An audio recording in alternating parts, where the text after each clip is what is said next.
Welcome back to Transformations Yoga and Pilates Studio. I'm Leanne, and today I'm going to share with you my experience with being diagnosed with breast cancer and being comforted by the veil of denial.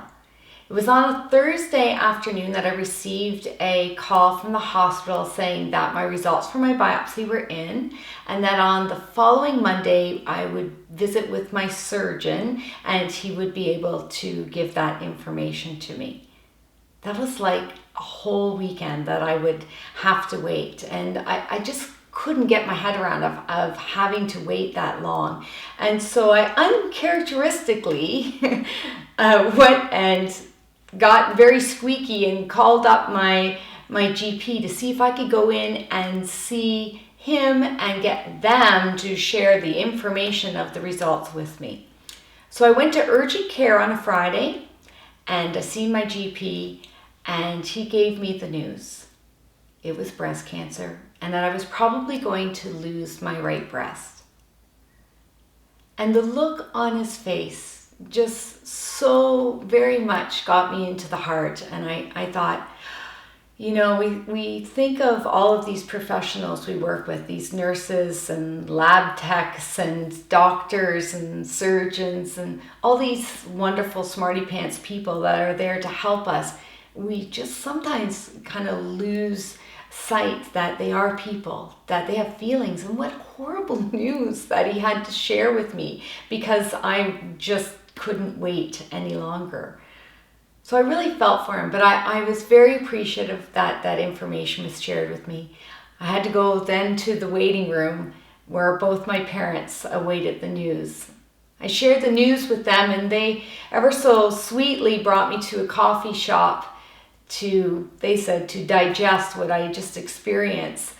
But I really just could not go home yet and face Alex and the rest of my family and let them know what had happened. I had to really fortify this dam that was keeping my emotions intact. I wanted them to know that I was still okay, that I was the caregiver. I was all right, that everything was going to work out.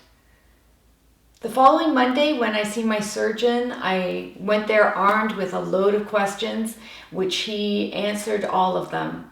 I found out that I have a type of cancer known as invasive lobular carcinoma. I had no idea what that meant, but it was in a few weeks afterwards that I had quite an education about breast cancer, the different types, and continued to be educated on the kinds of treatments that were available out there. So with this news of having breast cancer, what was to be done? So I was going to be scheduled to have a mastectomy, and then I thought, wow, that's pretty major. I'm never going to look the same. What was I going to look like? And the doctor offered reconstruction and gave me the options for reconstruction. It would only be a partial reconstruction. There would be more surgeries that would have to come afterwards. He also let me know that we would be taking a look at the lymph nodes and that I might be having a couple of those removed. And then let me know that there was also 2 spots that were found in the left breast, and that with the help of an MRI, that's what we would use to kind of keep an eye on that to see what was happening. So I left his office with lots of information, went back out into the waiting room where my lovely entourage and my parents and Alex awaited. They were so kind to let me keep them at bay. I was not ready to have them come into the office and share this news. I had to hear it for myself first. I had to somehow protect them from what could be very painful, that something was going on with me. So it was big stuff. So now I had to make a decision of when this was going to happen, when I was going to have surgery. And I was like, oh, hold on here. Maybe I can wait. Maybe I can stall. And so I kind of slipped back into my regular life, and a couple days later, I get a phone call from the surgeon's office asking me when I would like to schedule the surgery. And I said to the lovely woman on the phone that, well, maybe I could just wait. Maybe I could just wait a couple more weeks, maybe a couple more months. And she said no. She was very kind and sweet and very informative and helped me to see through this little veil of denial that was wrapped up around me. My surgery would be then in 10 days. In 10 days that I would look forever different. In 10 days, oh my goodness, I had to get organized. I had to find sub for the contracts that I had with work. I wouldn't be able to work. Recovery after surgery would be 6 weeks. I had no idea what kind of therapy would be afterwards. We had no idea what stage breast cancer was or what treatment would be needed. All of that information it just wasn't there. We had to wait until I had surgery and to take a look at the results of pathology. So lots more waiting was involved. So my friend denial came in. It is one of the stages of grief, when we are at a loss, when we are needing to cope with this reality, this truth that we maybe just don't want to face.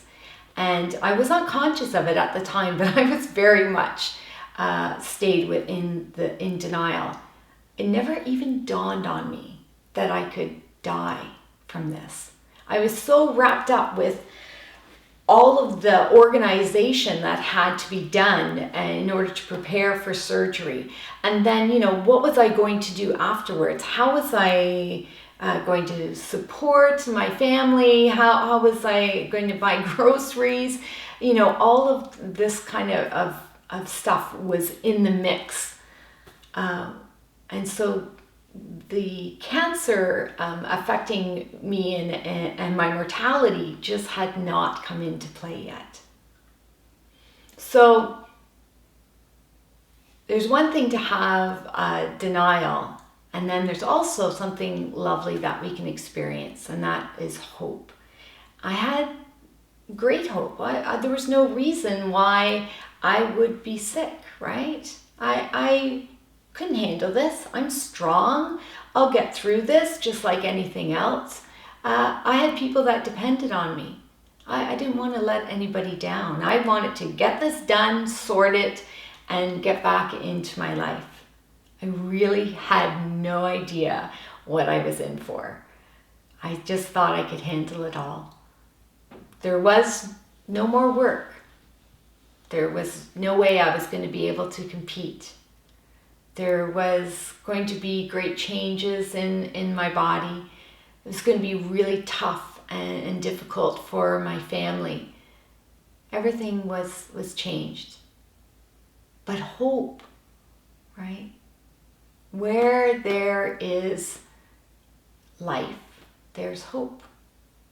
And where there is hope, there is life. I look forward to sharing more of my story with you. And until then, I wish you peace.